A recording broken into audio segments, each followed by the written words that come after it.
जय सिया राम।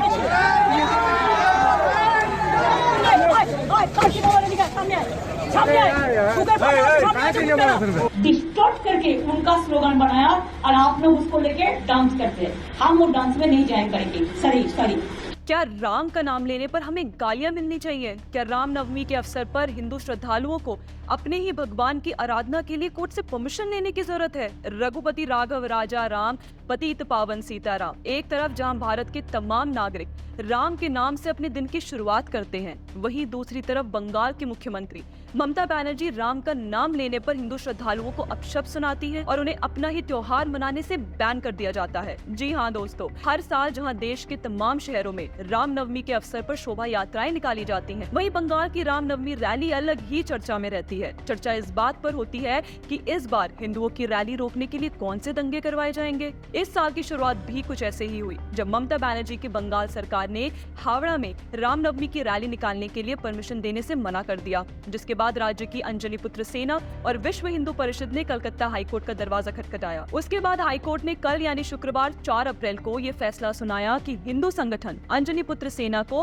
हावड़ा में प्रस्तावित मार्ग पर रामनवमी रैली आयोजित करने की अनुमति है और ये जुलूस शांति पूर्वक निकले, इसके लिए कुछ शर्तें भी लगाई, जैसे कि प्रतिभागियों को लाठी सहित हथियार ले जाने की अनुमति नहीं है। पुलिस को रैली के आगे और पीछे निगरानी वाहन तैनात करने होंगे। रैली सुबह 8:30 बजे से दोपहर 12 बजे के बीच पूरी होनी चाहिए और 500 प्रतिभागियों को अपने आधार और पैन कार्ड की फोटोकॉपी पुलिस उपायुक्त सेंट्रल डिवीजन हावड़ा को अगले बुधवार तक प्रस्तुत करनी होगी। तो दोस्तों देखिए कि कैसे बंगाल में हिंदुओं को अपने त्योहार मनाने के लिए पहले तो अनुमति लेनी पड़ रही है और अनुमति के बाद भी इतने टर्म्स एंड कंडीशंस। और जादवपुर यूनिवर्सिटी जहां अभी कुछ दिन पहले इफ्तार पार्टी मनाई जा रही थी, वहां के हिंदू छात्रों को रामनवमी मनाने से ही मना कर दिया गया। दोस्तों इसी यूनिवर्सिटी के एक छात्र का ये बयान सुनिए। अगर जाएंगे और जादवपुर यूनिवर्सिटी सर्च करेंगे तो आपको दिखाएगा ये एक पब्लिक यूनिवर्सिटी है, ये एक लेफ्ट कंट्रोल्ड यूनिवर्सिटी थोड़ी है। तो ये डेमोक्रेटिक स्पेस है। हम डेमोक्रेटिक स्पेस में एक रिलीजियस प्रोग्राम रख ही सकते हैं। अगर कुछ ऑर्गेनाइजेशन को प्रॉब्लम हो रहा है तो ठीक है, they'll deal with it। इसका ये मतलब कभी नहीं होता कि वो हम पे हमला कर देंगे। अगर कर देंगे तो हम भी, जैसे कि मैंने बोला, हम भी लीगल एक्शंस लेंगे उनके। वारे ममता दीदी का सेक्युलर राज्य, पर ये कैसा सेक्युलरिज्म है जहां ममता बनर्जी मुस्लिम तुष्टीकरण की राजनीति में इतना खो गई हैं कि उनका दिन दर दिन हिंदू विरोधी चेहरा सामने आता जा रहा है। या कहीं ऐसा तो नहीं कि बंगाल की जनता में बढ़ती हिंदू आस्था ममता बनर्जी को खटकने लगी है? दोस्तों मैंने ऐसा इसलिए कहा क्योंकि हाल फिलहाल में बंगाल में उन क्लबों की संख्या लगातार बढ़ रही है जो रामनवमी सेलिब्रेशन आयोजित करते हैं। ये क्लब दुर्गा पूजा के पंडाल स्थापित करते आए हैं। ऐसे में देखा जा रहा है कि उन ऑर्गेनाइजर्स की संख्या हर साल बढ़ती जा रही है जो रामनवमी सेलिब्रेशन भी आयोजित करते हैं।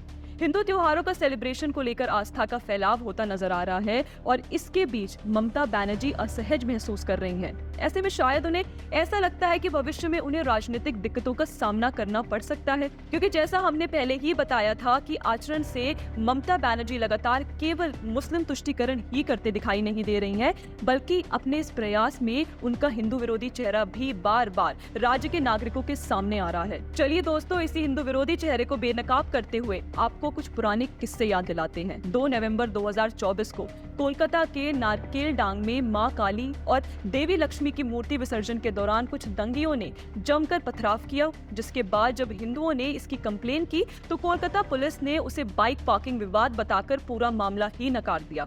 इसी साल 11 अक्टूबर को कोलकाता के गार्डन रिच इलाके में एक पूजा पंडाल में कट्टरपंथियों की एक भीड़ ने तोड़फोड़ करनी शुरू कर दी और मां दुर्गा की मूर्ति तोड़ने की भी धमकी दी। 3 अक्टूबर को हावड़ा के श्यामपुर में एक विसर्जन यात्रा पर पत्थरबाजी शुरू हो गई, जिसके बाद दंगाइयों की भीड़ ने वहां तोड़फोड़ भी मचाई और मां दुर्गा की मूर्तियों को आग लगा दिया। इसके अलावा अप्रैल 2024 में मुर्शिदाबाद में रामनवमी के अवसर पर फिर से एक जुलूस पर पत्थरबाजी हुई, जिसमें कई लोग घायल भी हुए। 2021 में नेताजी सुभाष बोस की जयंती पर जय श्री राम के नारे सुनकर ममता बनर्जी इतनी भड़क गई थी कि उन्होंने कार्यक्रम को संबोधित करने से ही मना कर दिया। 2021 में कोलकाता के बनियाटोला में प्रतिष्ठित भूतनाथ मंदिर में पूजा अर्चना के लिए हिंदू श्रद्धालुओं पर कोलकाता पुलिस ने बेरहमी से लाठियां बरसाईं। 2020 में ममता की बंगाल पुलिस ने अंतर्राष्ट्रीय पुस्तक मेले में बांटी जा रही हनुमान चालीसा पर रोक लगा दिया था। 2017 में बंगाल के पुस्तकालयों में जहां एक तरफ नबी दिवस और ईद मनाना अनिवार्य कर दिया,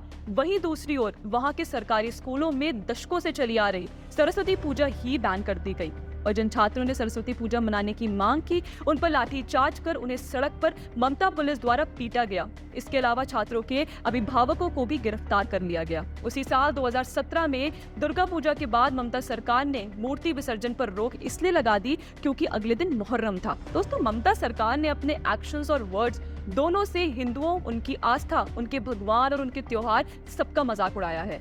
एक्शन तो हमने आपको दिखा दिया, अब वर्बल रिएक्शन भी दिखाते हैं। तो याद कीजिए कि ये ममता बनर्जी ही थी जिन्होंने प्रयागराज में हुए भव्य महाकुंभ पर आपत्तिजनक टिप्पणी करते हुए उसे मृत्यु कुंभ बताया था। फिर ईद के मौके पर मुसलमानों को संबोधित करते हुए हिंदू धर्म को गंदा धर्म बताया। और एक बार तो ममता ने यहाँ तक बोल दिया था कि जो काफिर है वो डरते हैं और जो लड़ते हैं वो जीतते हैं। जो काफिर है, जो कापुरुष है, वो डरते हैं, वो मरते हैं। जो लड़ते हैं, वो जिंदा रहते हैं, वो बचते हैं, वो काम करते हैं। तो देखा जाए तो दंगाइयों को भड़काने का काम तो यहाँ ममता दीदी खुद कर रही हैं। इसके अलावा ये ममता के ही बयान थे कि राम और बाम दंगे भड़काने की कोशिश कर रहे हैं। और सबसे बेशर्मी की बात तो तब हुई जब ममता बनर्जी ने कोलकाता के आरजीकर मेडिकल कॉलेज में हुए एक पीजी डॉक्टर के रेप के लिए राम को दोषी ठहराया। और ममता दीदी का मुस्लिम तुष्टीकरण और हिंदू विरोधी होने का सबसे दिलचस्प नजारा तो तब दिखा जब उन्होंने अयोध्या में हुए राम मंदिर के प्राण प्रतिष्ठा के कार्यक्रम में शामिल होने का निमंत्रण ही ठुकरा दिया। दोस्तों, यह सब सुन के क्या ये पता नहीं चलता कि ये इंडिया अलायंस के नेता जो मोदी सरकार पर मुसलमानों को डराने का आरोप लगाते हैं या एक तरह से ये नैरेटिव चलाते हैं कि मुसलमान खतरे में है, वो क्या ये नहीं देखते कि उनके खुद के नेता, चाहे वो ममता बनर्जी हो या डीएमके के नेता हो, सब अपने अपने राज्य में अदरिंग ऑफ हिंदूज यानी हिंदुओं को अन्य मानते हैं। इस विषय पर आपका क्या कहना है, हमें कमेंट सेक्शन में अवश्य बताएं। तब तक देखते रहे हमारे साथ द पैम्फलेट।